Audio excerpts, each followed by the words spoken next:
திருவள்ளூர் தொகுதி வேட்பாளர் வேணுகோபாலை முதலமைச்சர் எடப்பாடி பழனிசாமி தற்போது ஆதரித்து பேசிக் கொண்டிருக்கிறார். நேரடி காட்சிகளை காணலாம். தமிழ்நாடு செழிக்கும்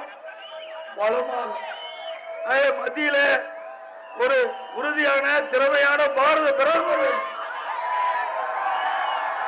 அந்த உறுதியான திறமையான பாரத பிரதமர் நரேந்திர மோடி அவர்கள் நாட்டுடைய பிரதமர். ஏன்னா ஒரு நாடே பாதுகாப்பா இருந்தா தான் நாம நிம்மதியா வாழ முடியும். ஏன்னா இப்போ விஞ்ஞான உலகம் அப்படியே ஒரு நாட்டில சுவிட்ச் போட்டா கரெக்டா அப்படிப்பட்ட விஞ்ஞான உலகத்துல நம்ம நாட்டை பாதுகாக்கக்கூடிய திறமை மிக்க பிரதமர் நரேந்திர மோடி அவர்கள். ஏனென்றால் இன்றைக்கு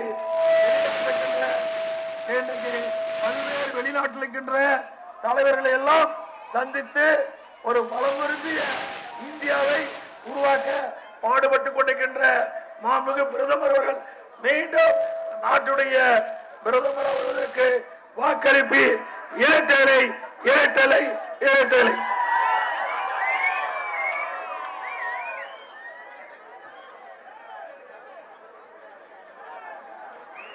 அதே போல இன்றைக்கு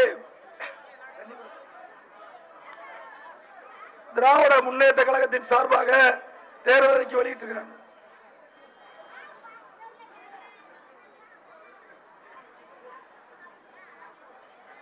அந்த தேர்தல் அறிக்கை ஒரு வெற்றி அறிக்கை. ஏன்னா அவையில் எந்த காலத்தில் தேர்தல் அறிக்கையில் வெளியிட்டாலும் நடைமுறைப்படுத்துவது கிடையாது. அந்த தேர்தல் அறிக்கையை விஞ்ஞான முறைப்படி அறிவிச்சு மக்களை ஏமாற்றி வாக்கு வாங்குறதுக்கு தான் அவருடைய தேர்தல் அறிக்கை. இதை எதற்காக சொன்னா, திராவிட முன்னேற்ற கழகம் 15 ஆண்டு காலம் மத்தியில ஆட்சி அதிகாரத்தில் இடம்பெற்றிருந்தாங்க. ஒரு வருஷம் 2 வருஷம் 15 வருஷமா ஒவ்வொரு நாடாளுமன்ற தேர்தல் வரும்போதும் தேர்தல் அறிக்கை வெளியிடுவாங்க. ஆனா பதவி வாங்கிட்டு தமிழ்நாட்டு மக்கள் மறந்துடுவாங்க. அது வீட்டு மக்கள் தான் பலன் பெறுவாங்க. அதே போலதான் இந்த முறையும் தேர்தல் அறிக்கை வெளியிட்டு இருக்கிறாங்க. அதனால நாட்டு மக்களுக்கு எந்த பயனும் கிடைக்காது. அது வீட்டு மக்களுக்கு தான் பயன் கிடைக்கும். ஆகவேதான் நாங்க வெற்றி அறிக்கைக்கிறோம். அவருடைய தேர்தல் அறிக்கை குறிப்பிட்டவாறு இதுவரைக்கும் மத்தியில் ஆட்சி அதிகாரத்தில் இருந்த போது எதையும் நிறைவேற்றப்படவில்லை. ஆனா அண்ணா திமுகவை பொறுத்த வரைக்கும் புரட்சித் தலைவர் அம்மா அவர்கள் தேர்தல் நேரத்தில் கொடுக்கப்பட்ட வாக்குறுதி அனைத்தையும் நிறைவேற்றிட்டு இருக்கிறாங்க. நீங்க 2013 அம்மா அவர்கள் விலையில்லா மிக்சிங் கிரைண்ட் மின்விசிறி தருவதா அறிவிச்சாங்க. அறிவிச்சவாறு 1,84,00,000 குடும்ப அட்டைதாரருக்கு விலையில்லா மிக்சிங் கிரைண்ட் மின்விசிறி கொடுத்தாங்க. உண்டா இல்லையா? அதே திமுக தலைவர் கருணாநிதி தேர்தல் அறிக்கை வெளியிட்டார் 2006. நிலமற்ற விவசாயிக்கு நிலம் தருவதா சொன்னார். எங்க போ நிலம் கொடுத்திருக்கிற மக்கள் தேடி தேடி பார்த்தாங்க.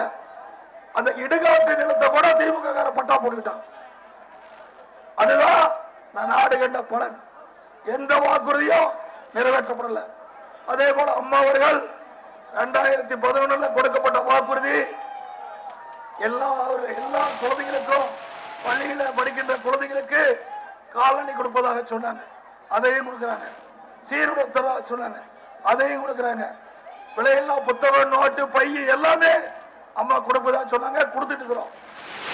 பள்ளிக்கு குழந்தைகள் செல்வதற்கு சைக்கிள் கொடுப்பதா சொன்னாங்க. அதையும் கொடுக்கிறோம். அதுபோல அறிவுபூர்வமான கல்வி விஞ்ஞான கல்வி கிடைப்பதற்கு மடிக்கணினி 14,000 ரூபாய் ஒரு மடிக்கணினி அதை கொடுப்பதா சொன்னாங்க. இதுவரைக்கும் 37 லட்சம் மாணவ மாணவிக்கு மடிக்கணினி கொடுத்துக்கிறோம். 37 லட்சம் பேருக்கு. இப்பொழுது 15 லட்சம் பேருக்கு தர இருக்கிறோம். துவக்கப்பட்டு விட்டது. 15 லட்சம் பேருக்கு மாணவ மாணவி கொடுக்க இருக்கிறோம். ஆக மொத்தம் 52 லட்சம் மாணவ மாணவிக்கு விலையில்லா மடிக்கணினி கொடுக்கிறோம். கொடுக்கப்பட்ட வாக்குறுதி முழுவதும் நிறைவேற்றி இருக்கிறோம். அதே போல நல்ல சாலை எங்க பார்த்தாலும் ரோடு பழிச்சுட்டு இருக்கும். இந்தியாவிலேயே சிறந்த சாலை வசதி உள்ள ஒரே மாநிலம் தமிழ்நாடு தான். வேற எங்கேயும் இப்படிப்பட்ட சாலை வசதி கிடையாது.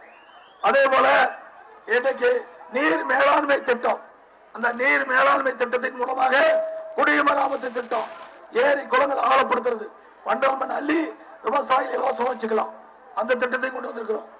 அதே போல பருவ காலைகளை பெய்த மழை நீர் ஓடையின் வழியாக நதியின் வழியாக வீணாக கடலில் கிடைக்கிறது.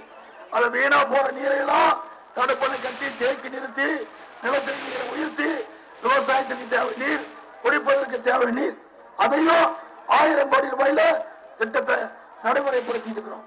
இப்படி அடிப்படை தேவை முழுவதும் அம்மாவுடைய அரசு நிறைவேற்றப்பட்டு வருகிறது. மருத்துவத்துறையில மிகப்பெரிய சாதனை.